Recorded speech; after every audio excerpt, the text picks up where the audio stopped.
Baik, Assalamualaikum warahmatullahi wabarakatuh. Saya Rina Rindiani, NIM 23010190380.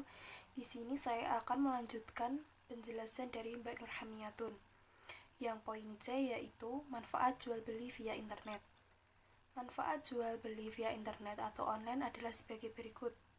Bagi penjual yaitu yang pertama, bisa menjangkau pembeli yang lebih luas.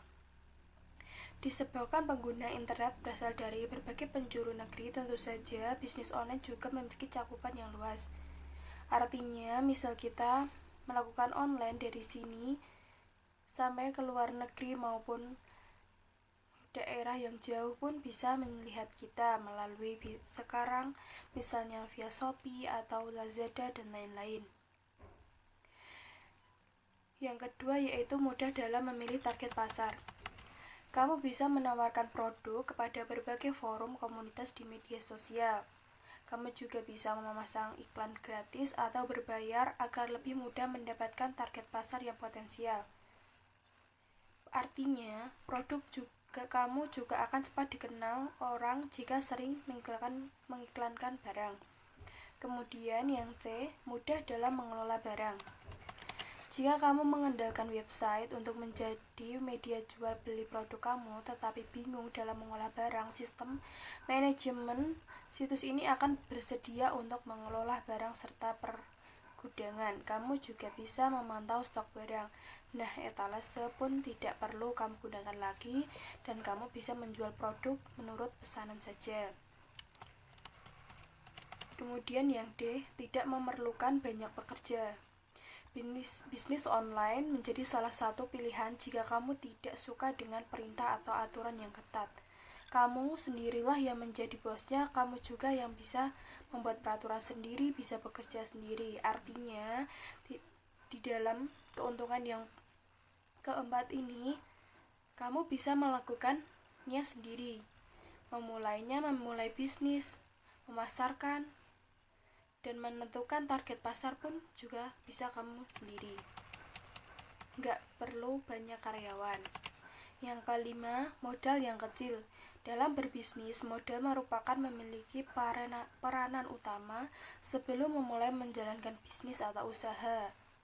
Misalnya, pada saat kamu melakukan usaha barang, kamu tidak perlu menggunakan modal yang besar, cukup modal yang kecil yang kemudian bisa kamu kembangkan menjadi besar. Kemudian yang keenam, menghemat ruang dan waktu. Kamu tidak perlu membuat ruangan seperti yang ada di kantor-kantor perusahaan. Cukup selalu tersedia internet di rumah dan pembeli pun bisa mengunjungi situs tempat yang kamu gunakan untuk memasarkan produk. Jadi, dimanapun Anda bisa melakukan jual beli dan kapanpun waktunya, selama pembeli bisa mengakses internet, mereka pun bisa melihat barang yang kamu jual. Kemudian yang ketujuh, memberikan kemudahan. Kamu hanya perlu bekerja di rumah, di depan komputer. Salah satu manfaat yang cukup menghemat waktu, yaitu bisnis bisa mentransfer data internet tanpa harus menunggu layanan dari pos. Kamu juga bisa memperkerjakan orang lain, bahkan beda negara. Mereka bisa melakukan tugas seperti melayani setiap telepon masuk dari calon pembeli.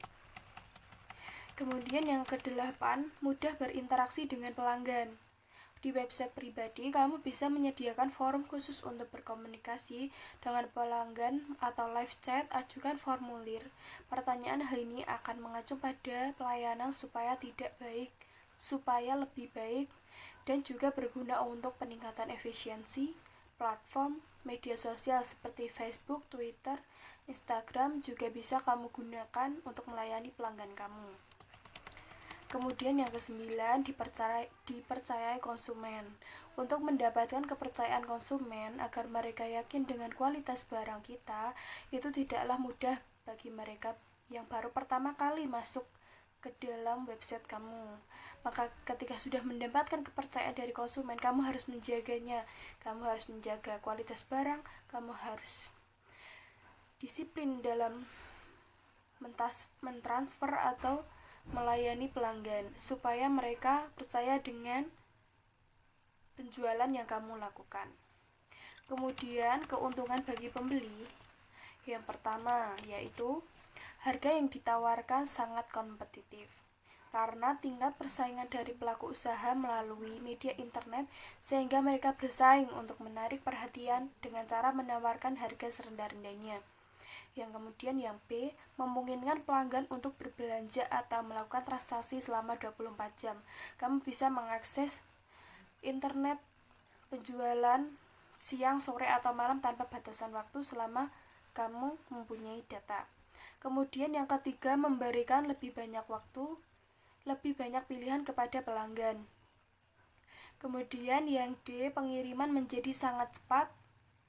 Yang kemudian yang kelima, pelanggan bisa menerima informasi yang relevan secara detail dalam hitungan detik, bukan hari, lagi, atau mingguan. Kemudian yang keenam, memberikan tempat bagi para pelanggan lain di electronic community dan bertukar pilihan serta pengalaman. Kemudian yang ketujuh, memudahkan persaingan yang ada, pada akhirnya akan menghasilkan diskon secara substansial. Kemudian poin yang keempat yaitu materi yang ke D, yaitu mudarat jual beli via internet. Tidak hanya memiliki kelebihan, tetapi jual beli internet juga memiliki kerugian. Kerugian bagi penjual atau mudarat bagi penjual yang pertama yaitu organisasi atau manajer butuh untuk meningkatkan pengetahuannya mengenai teknologi informasi. Kemudian yang B, permasalahan dengan pengembangan web yang jelek. Di sini ya maksudnya kamu harus mengenal itu apa web, apa itu situs, guna mengembangkan produk yang kamu tawarkan. Buat semenarik mungkin agar konsumen tertarik dengan apa yang kamu jual. Kemudian yang C, masalah hukum atau aspek legal. Yang D, informasi yang dikirim oleh supplier dapat diganggu oleh hacker. Yang kelima, kompetisi yang ketat bagi supplier atau vendor. Yang keenam, merek dagang atau kepercayaan menjadi hal yang utama. Biaya implementasi atau advertasi dapat menjadi tinggi karena dengan adanya pajak atau yang lain sebagainya. Kemudian mudarat bagi pembeli. Produk tidak pernah dicoba. Di sini maksudnya dalam melakukan jual beli online kita tidak bisa melihat ukuran badan kita atau kadang juga kekecilan, kebesaran, dan lain sebagainya. Yang ke B, standar dari barang tidak sesuai. Kadang yang dicantumkan dalam gambar terus yang kita terima itu berbeda sangat jauh sehingga akan memberikan kekecewaan. Hal itu harus kita toleransi dengan kita lebih jeli dalam memilih produk. Yang ketiga yaitu masalah keamanan.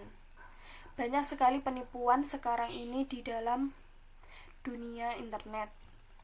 Baik kita sudah melakukan transfer tapi barang tidak datang, itu sudah banyak sekali. Yang keempat, pembeli tidak semuanya mempergunakan teknologi yang sama. Yang kelima, bukan pengalaman belanja dunia nyata. Yang keenam, tidak semua orang memiliki akses terhadap internet. Misalnya di dalam pelosok pun belum ada internet pun juga banyak. Yang ketujuh yaitu kemungkinan informasi yang melimpah. Kemudian yang terakhir, konsumen takut dengan penjual yang belum diketahui atau dikenal.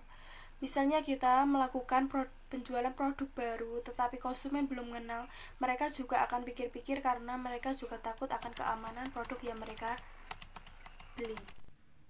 Sekian penjelasan dari saya sekaligus menutup penjelasan materi dari kelompok kami. Kurang lebihnya mohon maaf. Wabillahi taufiq walhidayah. Wassalamualaikum warahmatullahi wabarakatuh.